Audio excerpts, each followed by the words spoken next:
नमस्कार दोस्तों, कैसे हैं आप सभी। उम्मीद करती हूँ बहुत अच्छे होंगे। आप सुन रहे हैं द साइलेंट पेन अनकही कहानियाँ।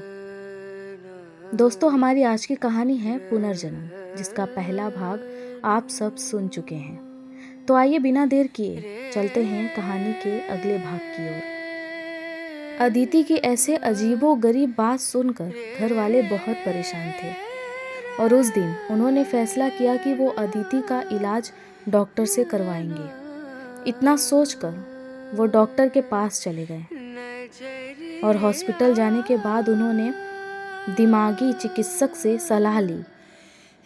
जब दिमागी चिकित्सक ने अदिति से बात की तो ऐसी बातें बाहर सामने आई जिसने सबको चौंका दिया।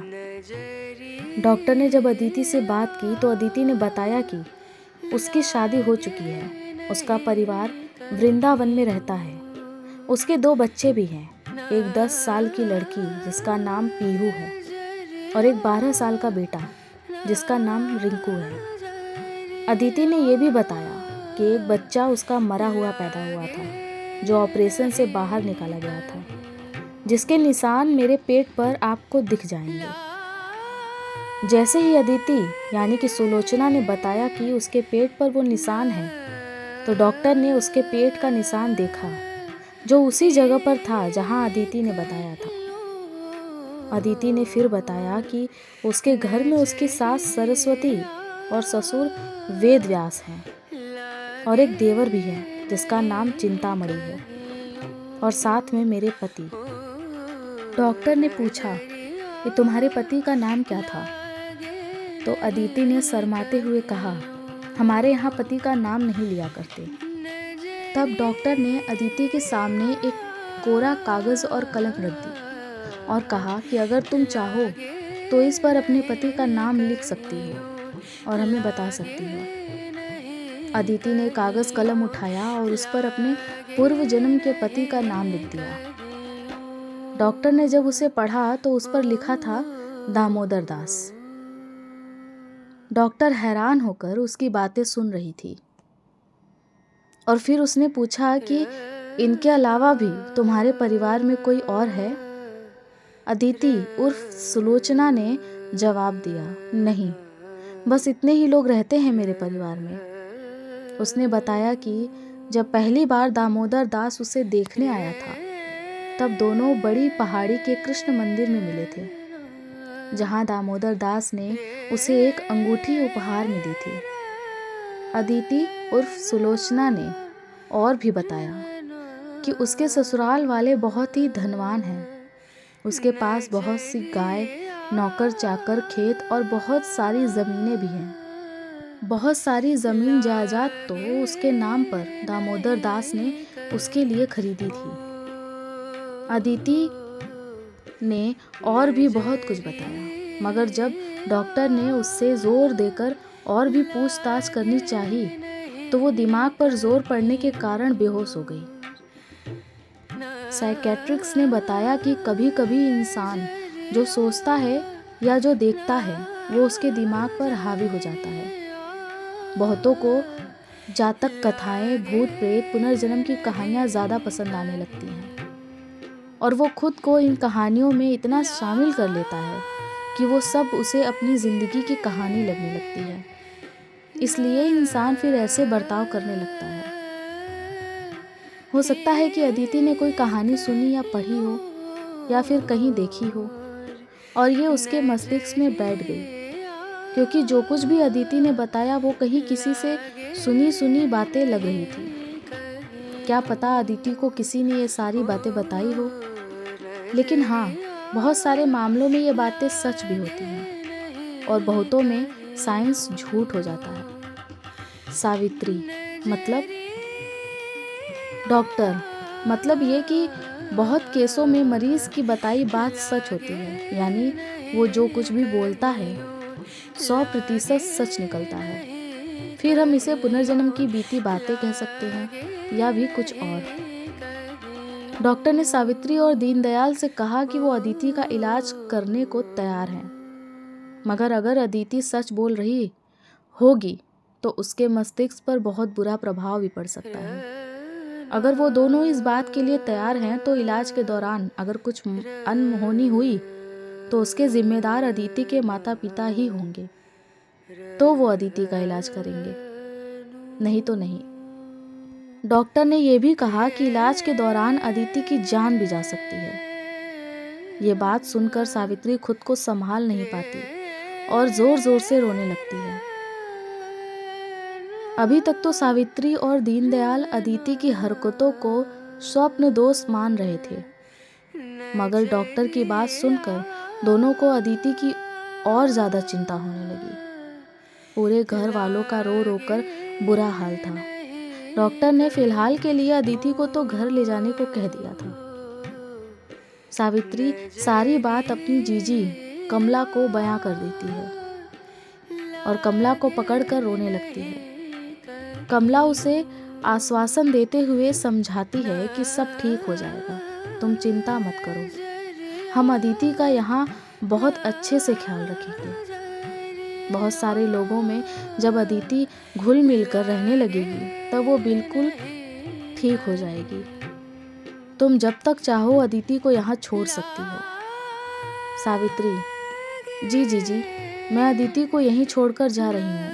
माहौल बदलने से शायद अदिति ठीक हो जाए, मुझे इसकी बहुत चिंता हो रही है। कमला: नहीं, तुम चिंता मत कर सावित्री, तुम बस ये करना कि घर वालों को मेरे घर वालों को ये बातें मत बताना, नहीं तो वो इस तरह से अदिति के साथ नहीं रह पाएंगे जिस तरह वो आमतौर पर रहते हैं। जी जीजी, ठीक कहा आपने, मैं कुछ भी नहीं बताऊंगी सावित्री। सावित्री जवाब देती हुई कहती है। कुछ दिन सावित्री और दीनदयाल कमला के घर रहने के बाद अदिति को वहीं छोड़कर वापस ऋषिकेश लौट जाते हैं। अदिति कमला के घर के बच्चों के साथ घुल मिल जाती है और कुछ महीनों तक तो वो सब भूलकर एक साधारण बच्चों की तरह अपनी जिंदगी बिताने लगती है। लेकिन फिर एक दिन कमला के घर के बाहर डाकिये की आवाज आई। डाकिया एक खत लेकर आया है। उसने चिल्लाया, अरे कोई है घर में? कमला बहन, कोई है? आपका खत आया है। अदिति झट से दरवाजे पर जाती है और कहती है, जी ये खत आप मुझे दे दीजिए। डाकिया कहता है कि ये खत कमला बहन के नाम पर है, वृंदावन से आया है। वृंदावन का नाम सुनते ही अदिति को फिर से कुछ याद आ जाता है। वो अपने दिमाग पर जोर देकर सोचने की कोशिश करती है कि पीछे से अदिति की भाभी की आवाज आ जाती है। किसकी चिट्ठी है अदिति? वो भाभी, ये चिट्ठी कमला मासी के नाम की है, वृंदावन से। ओह अच्छा, हो सकता है कि ये माजी के किसी रिश्तेदार की हो। तुम इसे माजी को दे दो और देकर जल्दी से रसोई घर में आओ। मैंने तुम्हारे लिए घेवर बनाया है, आकर खा लो। जी भाभी, अभी आई। ऐसा कहकर अदिति वो चिट्ठी कमला को देने चली जाती है।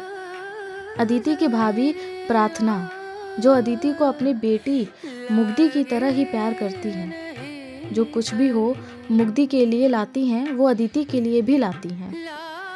दूसरे दिन घनघोर की पूजा थी। पूरे शहर में बहुत बड़े मेले का आयोजन था। सभी घर वाले एक साथ मेला देखने गए। अदिति भी उनके साथ मेले में गई हुई थी। मेले में कई तरह के पकवान और खिलौने थे, साथ ही श्रृंगार के सामान के साथ कपड़े, गहने, झूले और भी बहुत सारी मनमोहन चीजें। सभी बहुत मजे से मेले का आनंद ले रहे थे। मुग्धी ने अपनी माँ प्रार्थना से कहा, माँ मुझे खिलौने दिला दो। मुग्धी के साथ उसकी चाची जी, बेटी परी और मुग्धी और जुगनी भी थी और उन लोगों ने भी खिलौने लिए। लेकिन अदिति की नज़र उस लाल चूड़ियों पर थी जो पास के दुकान में सामने ही लटक रही थी। किसी से बिना कुछ कहे अदिति उस दुकान वाले के पास गई और बोली, काका ये लाल चूड़ियाँ कितने की दी? काका, बेटी ये सिर्फ 5 रुपए की 1 दर्जन है, तुम्हें चाहिए तो 4 में दे दूंगा। अदिति, हाँ काका, ये चूड़ियाँ मुझे दे दो। अदिति, चूड़ियाँ खरीद ही रही थी कि मुग्धी, परी सब उसे ढूंढते हुए वहां पहुंचे। मुग्धी ने कहा कि अदिति, तुम ये चूड़ियाँ क्यों ले रही हो? अदिति, क्योंकि मैं इसे पहनूंगी। मगर चूड़ियाँ पहनना तो हमें मना है, हम अभी छोटे हैं ना, हमारी शादी भी नहीं हुई, चूड़ियाँ क्यों पहनोगी तुम? ये बात सुनकर अदिति ने बोला कि नहीं, मैं ऐसी चूड़ियाँ अपने ससुराल में भी पहनती थी, मुझे लाल रंग की चूड़ियाँ बहुत पसंद है। मुग्धी हैरान होकर, क्या ससुराल? इससे पहले कि वो कुछ और पूछती, शाम हो चली थी। सभी घर वाले वापस अपने घर जा रहे थे। इसी बीच मुग्धी ने अदिति का हाथ पकड़ा और सबके साथ घर जाने लगी। घर पर पोस्टमास्टर चिट्ठी लेकर कमला के घर पर आया और वो चिट्ठी अदिति को मिला। डाकिये ने अदिति को जब ये बताया कि ये चिट्ठी वृंदावन से आई है तो उसे लगता है कि ये जाना पहचाना सा शब्द है या इस जगह से उसकी कोई याद जुड़ी है। मगर मुग्धी के आ जाने के बाद वो तुरंत ये सब भूलकर कमला को चिट्ठी पहुंचाने चली जाती है। उसी शाम को घर की पूजा में सभी व्यस्त रहते हैं और सभी नए नए कपड़े पहनकर अच्छे अच्छे पकवान बनाते हैं और तैयार होकर पूजा में जुट जाते हैं। पूरे घर को दुल्हन की तरह सजाया जाता है। अदिति भी तैयार हो जाती है और अपने पसंद के लहंगे पहनकर घूमती है, पूजा में एकजुट होकर काम करती है। घनघोर की पूजा में आसपास के सभी महिलाएं भी कमला के घर जुटी होती हैं। अब बारी आती है तुलसी पूजा की। जब तुलसी पूजा करने के लिए घर की सभी महिलाएं और लड़कियां, बच्चियां आंगन में लगे तुलसी के पौधे के पास जाती हैं तो अदिति को याद आता है कि वो भी अपने घर पर यानी अपने ससुराल पर तुलसी की पूजा करती थी। और वो अपने बगल में बैठी मुग्धी से कहती है कि मुग्धी, मैं भी इसी तरह अपने घर पर तुलसी पूजा किया करती थी। लेकिन मुग्धी ने कहा कि तुम तो बहुत छोटी हो ना, हम लोग तो पूजा पाठ करते नहीं, हमारे बड़े करते हैं। तुम्हें क्या तुलसी पूजा की सारी विधि पता है कि तुम अपने घर पर किया करती थी? तब अदिति ने कहा, मैं ही तो घर की बड़ी बहू थी, तो मैं ही तुलसी पूजा किया करती थी और मुझे तुलसी पूजा की सारी विधि पता है। थोड़ी ही दूर पर बैठी मुग्धा की माँ अदिति की भाभी ने ये सारी बातें सुन ली और ये सारी बातें जाकर अपनी सास कमला से बताई। कमला समझ गई कि अदिति ये जो कुछ भी बोल रही है या कह रही है, ये पूरे परिवार को धीरे धीरे ये बात पता चल ही जानी है, तो क्यों ना वो खुद ही सबको बता दे।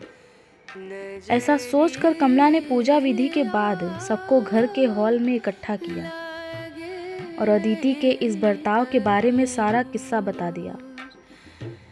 अब जब सबको यह बात पता चल गई थी कि अदिति किस वजह से ऋषिकेश से कानपुर आई है, तो वो सभी कमला के साथ अदिति का ख्याल रखने की बात करने लगे। उस दिन से पूरे घर वाले अदिति का अच्छे से ख्याल रखना शुरू कर देते हैं और एक पल के लिए भी उसे अकेला नहीं छोड़ते। अदिति भी सभी घर वालों के साथ बहुत खुश रहने लगती है, मगर ये खुशी ज़्यादा दिनों के लिए नहीं टिकती और एक दिन फिर नियति अपना खेल खेलती है और अदिति को फिर से उसी दलदल में डाल देती है जहाँ से उसे सभी ने बहुत ही मुश्किल से निकाला था। दरअसल अदिति की हालत पहले से ज़्यादा सुधरने के बजाय और भी ज़्यादा बिगड़ने लगती है। काफ़ी झाड़ फूक और दवाइयाँ खाने के बाद भी अदिति की हालत में बिल्कुल भी सुधार नहीं होता। और फिर एक दिन अचानक जब ईश्वर के बही खाते में कोई भी कर्म का हिसाब पूरा नहीं हो पाता, तो इंसान को उस हिसाब को चुकाने के लिए दोबारा धरती पर आना ही होता है और नियति उसे अपनी जगह भेज ही देती है। ऐसा ही अदिति के साथ भी हुआ। लाख कोशिशों के बाद भी अदिति वो सब भूल नहीं पा रही थी जो उसके ज़िंदगी में शायद कभी था ही नहीं। जो कुछ वो कहती थी, जो भी वो महसूस करती थी, वो सब बातें और लोगों के समझ के बाहर थी। और जो इंसान के समझ के बाहर हो वो या तो कहानियाँ होती हैं या फिर एक ऐसा सच जिसका प्रमाण ही नहीं होता। अगली सुबह तकरीबन 6 बजे अदिति जैसे ही बिस्तर से उठती है वो ज़ोर ज़ोर से चिल्लाने लगती है, छोड़ दो, मत मारो, छोड़ दो। सभी घर वाले उसकी आवाज़ सुनकर अदिति के कमरे में दौड़ते हुए जाते हैं और वो जो देखते हैं अदिति बिस्तर से नीचे मुंह के बल गिरी हुई है और ज़ोर ज़ोर से चीखती चिल्लाती छोड़ दो के गुहार लगा रही थी। प्रार्थना उसे उठाती है मगर वो अपनी आंखें बंद करके बस छोड़ दो ही चिल्ला रही थी। बड़ी ही मुश्किल से अदिति को होश में लाया गया। जब अदिति होश में आई तब वो बिल्कुल पूरी तरह से बदल चुकी थी, वैसे ही जैसे एक रोज़ वो अपने घर पर हो गई थी। वो पूरी तरह से खुद को भूलकर सुलोचना बन जाती है। वो वृंदावन की भाषा बोलने लगती है जैसे वृंदावन में उसके ससुराल में बोला जाता था। घर पर सभी हैरान हो जाते हैं कि अचानक अदिति वृंदावन की भाषा कैसे बोल रही है, मगर कमला ये बात जानती थी कि अदिति ऐसा क्यों कर रही थी।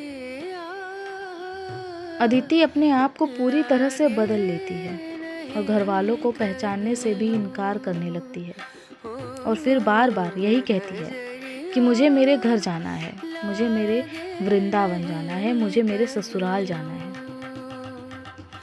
बिस्तर से उठकर इधर उधर भागने लगती है।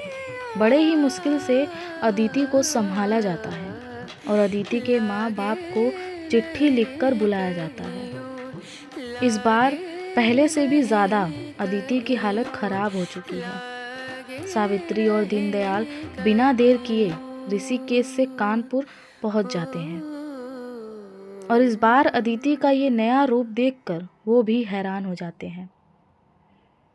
बड़ी मेहनत से अदिति को बहलाया जाता है कि वो किसी भी तरीके से ये सारी चीज़ें भूल जाए और फिर से अपने पुराने जैसी भोली भाली एक मासूम सी लड़की हो जाए। मगर अदिति की मानने वाली कहाँ थी। वो दिन रात यही रट लगाई रखती थी कि उसे अपने घर जाना है, उसे अपने पति अपने बच्चों के घर जाना है। उसके पति बहुत ही परेशान होंगे, उसे ढूंढ रहे होंगे या उसे याद कर रहे होंगे। अदिति दिन रात यही रट लगाई रखती, जिससे पूरे घर वाले बहुत ही ज़्यादा परेशान हो गए थे और वो समझ नहीं पा रहे थे कि अब क्या किया जाए। उन्होंने पहले ही बहुत जगहों पर अदिति का इलाज कराया मगर उस पर किसी भी मंत्र, पूजा, पाठ या दवाई का कोई भी ठीक प्रभाव नहीं पड़ा।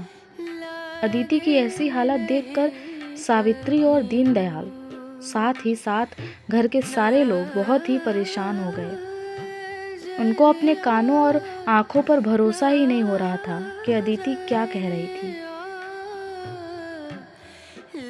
अदिति ने जो कुछ भी डॉक्टर को बताया था वो दोहरा रही थी और बार बार कह रही थी कि उसे अपने घर जाना है और वो घर के सारे सदस्यों को अपने माँ बाप तक को पहचानने से इनकार कर रही थी। वो बार बार इसी जिद पर थी कि उसे इस घर से जाना है, उसे अपने ससुराल जाना है। उसका पति इंतज़ार कर रहा होगा, उसके बच्चे इंतज़ार कर रहे होंगे। बस यही रट लगाए रखती थी। इन सब बातों से परेशान कमला नाराज़ होकर अदिति को एक कमरे में बंद कर देती है और सबको ये हिदायत दे देती है कि जब तक वो ना कहे उस कमरे का दरवाज़ा कोई नहीं खोलेगा। अदिति को उसमें बंद ही रहना है जब तक उसका दिमाग नहीं सही हो जाता। न जाने क्या अनाप शनाप बक रही है। कुछ दिन कमरे में बंद रहेगी और भूख प्यास से तड़प जाएगी, तब उसे समझ आएगा और उसका ये बुखार उतर जाएगा। कमला के कहने पर परिवार का कोई भी सदस्य उस दरवाजे को खोलने की हिम्मत नहीं करता और अदिति 2 दिन तक उस कमरे में बंद रहती है। 2 दिन बाद सवेरे सवेरे कमला उस कमरे के दरवाजे को खोलती है तो पाती है कि अदिति बेहोश पड़ी है। भूख और प्यास से अदिति कमरे के अंदर ही बेहोश हो जाती है। कमला उसे उठाकर बाहर ले आती है और उसे पानी पिलाती है। कुछ देर तो अदिति शांत रहती है, फिर उसके बाद वो फिर से वही रट लगा लेती है कि उसे अपने ससुराल जाना है, उसे अपने वृंदावन जाना है।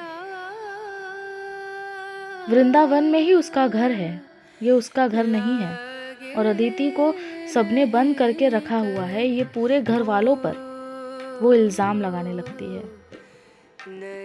अब सबके नाराज़गी और गुस्से का ठिकाना नहीं होता। वो और वही अदिति को छोड़कर अपने अपने कमरे में चले जाते हैं, पर उनको इस बात का अंदाज़ा भी नहीं होता है कि ये नाराज़गी अदिति पर भारी पड़ सकती है। घर में कोई भी उससे बात नहीं करता है, सब अपने अपने कामों में व्यस्त हो जाते हैं और इसी का फ़ायदा उठाकर एक दिन अदिति घर से गायब हो जाती है। अदिति घर में दिखाई नहीं देती। इस बात से सब घर वाले बहुत परेशान हो जाते हैं और उसे ढूंढना शुरू कर देते हैं। सबको पता होता है कि अदिति बार बार वृंदावन का नाम ले रही थी, तो हो सकता है कि अदिति वृंदावन चली गई हो। पर वो छोटी सी लड़की अकेले ही इतने बड़े कानपुर शहर में वृंदावन के लिए निकल पड़ी, वो भी शाम के समय। ये बहुत चिंताजनक बात थी। घर के सभी मर्द उसे ढूंढने के लिए बाहर निकल पड़ते हैं और पूरा स्टेशन, बस स्टॉप और हर वो जगह जहाँ से वृंदावन के लिए जाया जा सकता है, वो छान मारते हैं, मगर अदिति कहीं भी दिखाई नहीं देती। हार कर थक कर सारे घर वापस आते हैं तो वो खाली हाथ होते हैं, जिसको देखकर कमला परेशान हो जाती है। उन सबों के साथ अदिति नहीं होने पर सावित्री रोने लगती है और बेहोश तक हो जाती है। सावित्री को किसी तरह संभाला जाता है और यह आश्वासन दिया जाता है कि वो अदिति को जल्द से जल्द ढूंढ कर लाएंगे। और इतना कहकर घर के कुछ लोग वृंदावन के लिए निकल जाते हैं और कुछ लोग कानपुर में ही अदिति को ढूंढना शुरू कर देते हैं। घर के सभी लोग और कमला ये फैसला करते हैं कि वो अदिति की गुम होने की रिपोर्ट पुलिस में करेंगे, क्योंकि पानी सर से ऊपर जा चुका था और काफ़ी घंटे हो चुके थे अदिति को गायब हुए। कमला के साथ सावित्री, दीनदयाल पुलिस स्टेशन चले जाते हैं और अदिति के गुम होने की रिपोर्ट लिखवा लेते हैं। पुलिस स्टेशन में वो रिपोर्ट के तौर पर लिखवाती है कि अदिति की दिमागी हालत ठीक नहीं है और वो घर से भाग गई है। वो महज 13 साल की है और वो वृंदावन के लिए निकली है। वो कहते हैं कि वृंदावन में उसका ससुराल है। पुलिस वाले पहले तो अचंभित हो जाते हैं और वो सवाल करते हैं कि वृंदावन के लिए गई लड़की महज 13 साल की है और वो घर से भाग गई है अकेले ही, और उसकी शादी हो गई है, वो ससुराल जा रही है। इसका क्या मतलब है? कमला ने पुलिस वालों को फिर सारी बात बताई। पुलिस वाले ये सारी बात जान जाते हैं तो वो अदिति को ढूंढने के लिए निकल पड़ते हैं, जिसके साथ कमला का बड़ा बेटा राघव उन लोगों के साथ जाता है। कानपुर के चप्पे चप्पे और हर इलाके में अदिति को ढूंढा जाता है। हर बस स्टॉप, हर रेलवे स्टेशन पर, एयरपोर्ट में, लेकिन अदिति वहाँ कहीं नहीं मिलती। थक हार कर घर वाले भी घर आकर बैठ जाते हैं और पुलिस ने उन्हें आश्वासन देकर घर भेज दिया कि वो अदिति को जल्द से जल्द ढूंढ लेंगे। घर वाले इस डर से परेशान थे कि अदिति कहीं गलत हाथों में ना पड़ जाए, बल्कि इस बात से भी परेशान थे कि कहीं वो घबराहट या दुखी होकर खुद को कुछ ना कर ले। सावित्री और दीनदयाल की हालत तो बहुत ही ज़्यादा खराब हो गई। सावित्री बार बार नींद में, बेहोशी में अदिति अदिति ही चिल्लाती रहती है। घर पर सावित्री की हालत बहुत खराब है और बाहर अदिति न जाने कहाँ गुम है। वो जाने किस हालत में होगी। ये कोई नहीं जानता।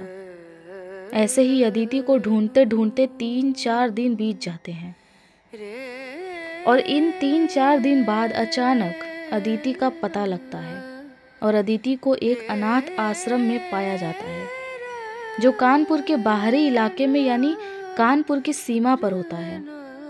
पुलिस वाले उस अनाथ आश्रम से अदिति को लेकर कमला के घर पहुंचते हैं और बताते हैं कि अदिति उस अनाथ आश्रम में पिछले 3-4 दिन से रह रही थी। अदिति जिस अनाथ आश्रम में रह रही थी उस आश्रम वालों को भी अदिति ने यही कहानी सुनाई थी। उसकी शादी हो चुकी है, वो वृंदावन की रहने वाली है और उसे वृंदावन अपने ससुराल जाना है। अनाथ आश्रम के ऑनर जो वहाँ पर देखरेख कर रहे थे वो भी पुलिस वालों के साथ अदिति को लेकर कमला के घर पहुँचे और वो भी यही बात बताते हैं। आपकी बेटी जो महज 13 साल की है वो ऐसी बातें कर रही है और उसकी दिमागी हालत ठीक नहीं है, उसे किसी डॉक्टर को दिखाना चाहिए। घरवाले ये बात सुनते ही पुलिस वालों को बताते हैं कि उन्होंने अदिति को सिर्फ डॉक्टर को ही नहीं बल्कि एक अच्छे साइकेट्रिक्स, झाड़ फूक पंडित, भूत प्रेत उतारने वाले बाबाओं के पास भी ले गए।